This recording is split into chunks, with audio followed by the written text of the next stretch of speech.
I'm Alex Cecilio. I'm a graphic artist, and I'm going to show you how to do some gunmetal effects in Illustrator.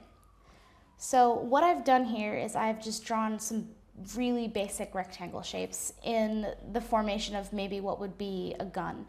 So what you can do basically is you can select this square, for example, and you can go down to this there's a little button down here that's called the gradient button, and what it'll do is it'll take the selection that you've picked and literally just fill it with a gradient.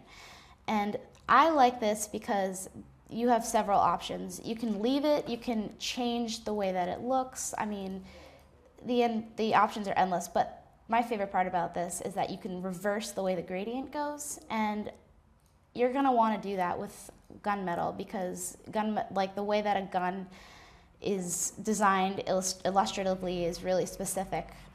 So using this tool is really ideal. And pretty much all you do is just fill them with gradient, just like that. And you can even put these a little closer together so that they look more like they're actually together. And this is how you make gunmetal in Illustrator. My name's Alex Cecilio. Thank you very much.